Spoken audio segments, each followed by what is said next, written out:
Assalamualaikum warahmatullahi wabarakatuh. Kami dari akuntansi pagi semester 4 akan menjelaskan tentang pembagian pusat pertanggungjawaban dan kendala yang muncul di dalam PT Indofood.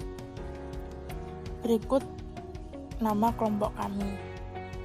1. Noviana, 2. Nurhaliza, 3. Suci Halimatus, keempat Sufia Nurina. Berikutnya terdapat pokok-pokok pembahasan yang akan dibahas di PowerPoint ini. Penjelasan yang pertama, yaitu pengertian pusat pertanggungjawaban.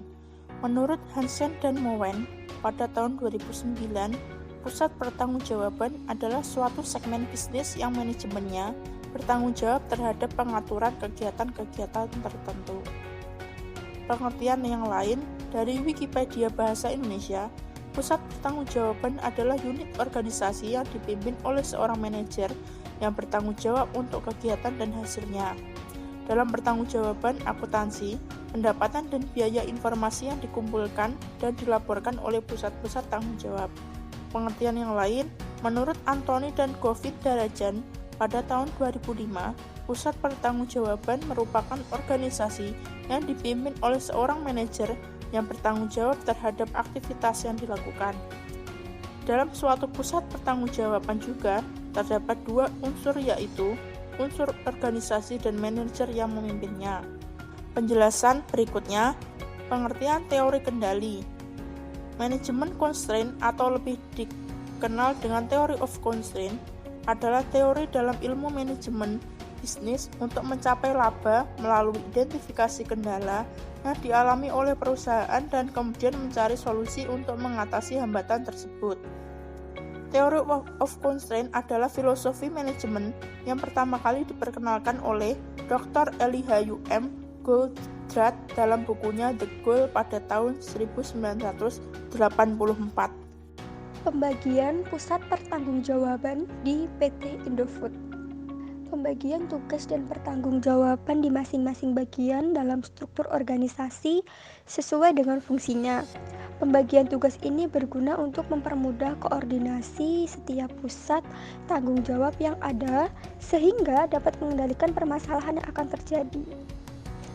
Bentuk struktur organisasi yang digunakan di PT Indofood sendiri adalah bentuk struktur garis dan staf. Dalam organisasi ini ada dua kelompok yang berpengaruh dalam menjalankan organisasi, yaitu 1. Orang yang menjalankan tugas pokok perusahaan dalam rangka mencapai tujuan yang digambarkan dengan garis. Saat bawahannya hanya mengetahui satu atasan sebagai kewenangan yang memberikan perintah dan hubungan antara atasan dan bawahan yang bersifat langsung melalui garis wewenang kedudukan. Yang kedua, orang yang menjalankan tugas berdasarkan keahlian dan kemampuan yang dimilikinya. Orang ini berperan untuk memberikan saran kepada unit operasional karyawan yang disebut dengan staf. Kedudukan tertinggi di PT Indofood adalah seorang manajer umum. Dan dalam melaksanakan tugasnya, manajer umum ini dibantu oleh seorang sekretaris manajer, dan manajer umum ini membawahi manajer pabrik atau factory manager. 1. Manajer pabrik atau factory manager membawahi supervisor produksi atau production supervisor, manajer teknik atau technical manager, manajer gudang atau warehouse manager, supervisor PPIC atau production planning and inventory control. Kedua, PDHCM atau process development and quality control manager. Manajer PDHCM ini dibagi menjadi beberapa bagian. Yang pertama yaitu manajer pengembangan dan pengawasan mutu produk atau Branch Process Development and Quality Control Manager yang membawahi supervisor pengawasan mutu proses dan supervisor pengawasan mutu bahan baku atau produk jadi. Yang kedua, manajer keuangan atau yang disebut Finance and Accounting Manager yang membawahi supervisor keuangan, supervisor pengontrolan pembiayaan, dan supervisor accounting.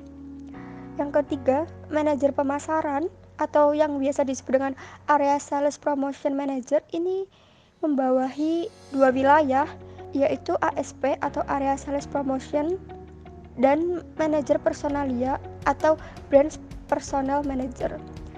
Manajer personalia ini membawahi supervisor hubungan industri, supervisor administrasi dan gaji, supervisor jasa dan layanan umum, supervisor keamanan, dan supervisor hubungan publik. Pembagian tugas dan tanggung jawab dari masing-masing bagian dalam struktur organisasi ini sesuai dengan fungsinya, yaitu sebagai manajer utama mempunyai wewenang tertinggi di perusahaan yang bertanggung jawab atas berlangsungnya segala kegiatan perusahaan, meliputi pemimpin, pengatur, pembimbing, dan pengarahan organisasi perusahaan, di mana kegiatan itu untuk mencapai prestasi yang tinggi dalam menghasilkan produk-produk yang berkualitas dan menjamin sistem mutu yang selalu terjaga dan dilaksanakan secara konsisten.